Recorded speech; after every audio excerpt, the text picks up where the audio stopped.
હાલો friends, સ્વાગત છે તમારું મારા કિચનમાં. ભૂખ લાગી છે અને જલ્દીથી કાંઈ પૌષ્ટિક ખાવું છે તો પનીર સેન્ડવિચ ખાઈ શકાય છે. સેન્ડવિચ ઘણી જાતની બને છે. આજે પનીર સેન્ડવિચ બનાવીશું. આ ખૂબ જ સ્વાદિષ્ટ હોય છે. સિમ્પલ રેસીપી છે. આમાં કોઈ તામઝામ નથી.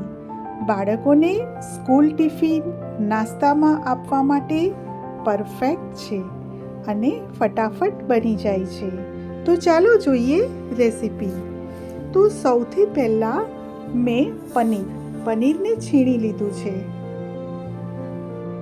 1.5 કપ પનીર લીધું છે મેં.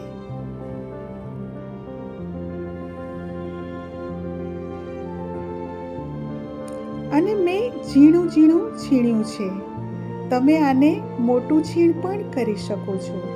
1/2 કપ ગાજરનું છીણ, 1/2 કપ કોબીનું છીણ. આ બધું છીણી અને મેં હાથની મદદથી પાણી બધું જ નિતારી લીધું છે. એ ખાસ યાદ રાખજો ફ્રેન્ડ્સ.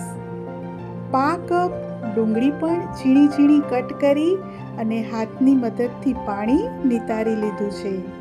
લીલા ધાણા, લીલા મરચાં તમે તમારા ટેસ્ટ મુજબ ઓછા વત્તા કરી શકો છો.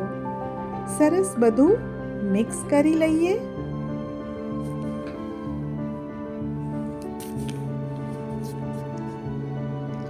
હવે એમાં મસાલા એડ કરીશું. તો સૌથી પહેલાં એમાં આપણે લાલ મરચાં પાવડર, જીરા પાવડર, મરી પાવડર. આનાથી ખૂબ જ સરસ ટેસ્ટ આવે છે. આપણા સ્વાદ મુજબ મીઠું એડ કરીશું અને છેલ્લે ટોમેટો કેચઅપ 2 ચમચી જેટલો એડ કર્યો છે. ફરીથી બધું આપણે મિક્સ કરી લઈશું. છે ને એકદમ સિમ્પલ અને ઇઝી રેસીપી. બાળકો માગે ત્યારે આપી શકાય અને પૌષ્ટિક છે. પનીર છે, વેજીટેબલ્સ છે, એટલે હેલ્ધી પણ છે. તો સરસ બધું મિક્સ થઈ ગયું છે અને મારી પાસે અહીંયા બ્રેડ પણ રેડી જ છે. તો આપણે એક બ્રેડ લઈ લઈશું પહેલાં અને એના ઉપર બટર સ્પ્રેડ કરીશું.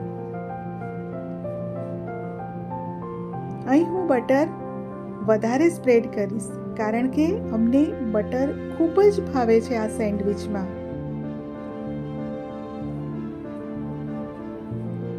બધી બાજુ સારી રીતે સ્પ્રેડ કરી દીધું છે મેં.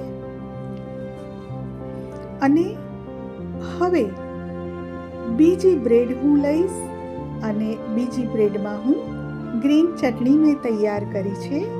ફ્રેન્ડ્સ, ગ્રીન ચટણીમાં ધાણા, મરચાં, ફુદીનો, આદુ અને ખાસ આ ચટણી વાટતી વખતે એમાં 2 બ્રેડ ટુકડા કરીને નાખી દેવી. ઇવનલી સ્પ્રેડ થશે. તમે જુઓ છો કે મારી ચટણી આ બ્રેડ ઉપર કેટલી સરસ રીતે ફટાફટ સ્પ્રેડ થાય છે. તો આ એક ટિપ્સ તમને આપી કે સેન્ડવિચની ચટણી બનાવતી વખતે એમાં 2 બ્રેડ નાખી દેવી. હવે આપણે જે પનીરનો મસાલો તૈયાર કર્યો છે, જોઈને જ ખાવાનું મન થઈ જાય એવો છે, એને પણ સારી રીતે સ્પ્રેડ કરીશું. અને આ મસાલો છે એ દબાવીને સારી રીતે વધારે સ્પ્રેડ કરવાનો છે. તો જ આ સેન્ડવિચનો ટેસ્ટ ખૂબ જ સરસ આવશે. જુઓ, હું મસાલો વધારે ભરું છું અને બધી જ બાજુ સ્પ્રેડ કરી રહી છું. એટલે વધુ મસાલો દબાવીને ભરીશું. ફરીથી હું બટર નાખું છું કારણ કે અમને બટર ખૂબ જ પસંદ છે સેન્ડવિચમાં. તમે તમારી જરૂરિયાત મુજબ એડ કરી શકો છો બટર. હવે મેં બંને બ્રેડ ભેગી કરી દીધી છે. તો આ રીતે હું બધી જ સેન્ડવિચ બનાવી લઈશ.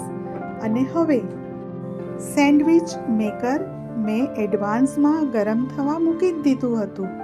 એમાં પણ મેં બટર નાખી દીધું છે અને આ સેન્ડવિચ થવા માટે મૂકી દીધી છે. તો 4 જ મિનિટમાં આપણી સેન્ડવિચ તૈયાર થઈ જશે. જુઓ કેટલી સરસ આપણી સેન્ડવિચ તૈયાર થઈ છે.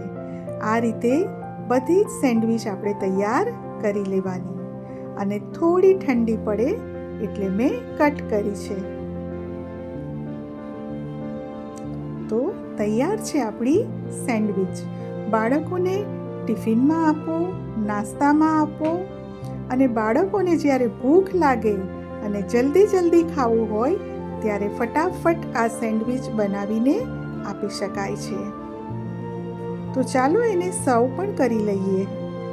તો અહીંયા મેં ગ્રીન ચટણી અને ટોમેટો કેચઅપ બંને સાથે મેં આ સેન્ડવિચ સર્વ કરી છે. ફ્રેન્ડ્સ, આપને મારી આ પનીર સેન્ડવિચની રેસિપી કેવી લાગી મને કોમેન્ટ કરીને જરૂર જણાવશો. અને આપને મારી રેસિપી ગમતી હોય તો મારી ચેનલને સબસ્ક્રાઈબ કરશો, મારા વિડીયોને લાઈક કરીને શેર કરશો. Thank you.